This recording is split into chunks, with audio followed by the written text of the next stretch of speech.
Hey everyone, my name's Kevin.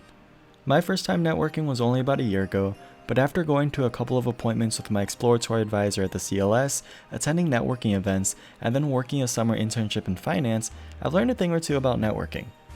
The CLS defines networking as interacting with other people to exchange information and develop relationships, especially to further your personal, professional, and civic goals.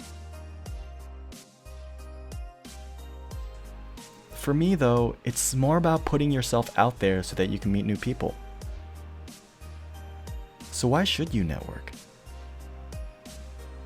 The most obvious reason might be because having a network consisting of alumni, professionals in your field, or even friends and family leads to more job and business opportunities. Networking is important because it sets you apart from most job seekers. For example, did you know that by networking, you'll have a 23 to 37% higher success rate on your job hunt as opposed to just using job boards alone?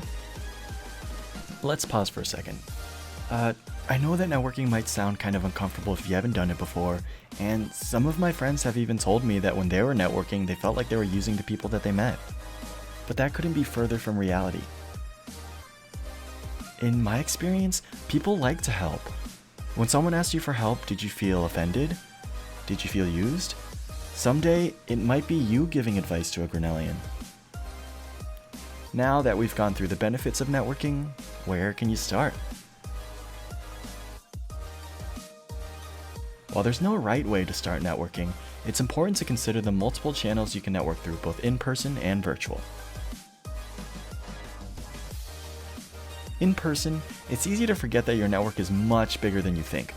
Remember that your network includes almost everyone you interact with, from close friends to former supervisors to even former class project partners. From this network, you can expand and meet new people. Other ways to network in person might be approaching a professor in your field of interest, or perhaps meeting professionals at a Grinnell-sponsored networking event. Don't forget the tabling sessions outside of D Hall either. Many campus recruiters visit Grinnell every year. Ask for a business card to keep in touch for future opportunities. Now what about online? To start, LinkedIn and Grinnell Connect are two great networking platforms. On LinkedIn, shoot for building a robust all-star profile so that you're more likely to be found in searches. To get an all-star rating, you'll want to first upload a professional photo. Next, create an informative headline and summary describing what you do. Number 3, add your work and education history. 4, list your skills. And then finally, send connection requests to people that you already know. Once all that is done, you're all set for recruiters and employers. Now you might want to think about building your network through alumni. You can find Grinnellians all over the world. Just search for Grinnell College on the LinkedIn search bar, click the first result, and then click alumni. You can play around with it by searching for specific keywords, which I personally love because it takes away a lot of pressure for me to network with complete strangers. Another great way to find alumni is through Grinnell Connect. Like LinkedIn, Grinnell Connect provides an alumni directory and a social networking experience, but with Grinnell Connect, alumni are there specifically to connect with you.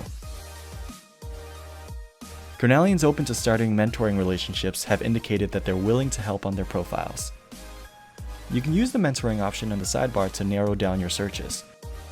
Grinnell Connect will also suggest matches to you based on your profile similarities with alumni, geographic location, and even job function. Finally, regardless of whether you start networking virtually or in person, it's important to reflect on who you are before jumping into the networking world. If you were to meet someone completely new, say at a networking event, how would you approach them? Then once you've got their attention, how would you represent yourself? Here are a few tips I've learned. Tip number 1, focus on being interested, not interesting. Being interested in what others have to say has a lot of benefits. For example, it might show that you're a good listener and team player. Asking open-ended questions like how'd you get into your industry, or even what do you do for fun, incites people to tell you their stories. By learning about other people, you find out what's in common between both of you, which may lead to exchanging contact information. Tip number 2, create an elevator speech. You don't actually have to be in an elevator to have an elevator speech, but what you do need is more or less a 30-second description of who you are and what you're about after you greet someone so that you sound confident about what makes you special. Of course, everyone's elevator speech is going to be different, but some questions you might think of answering are: what's your background? What are your key strengths or interests?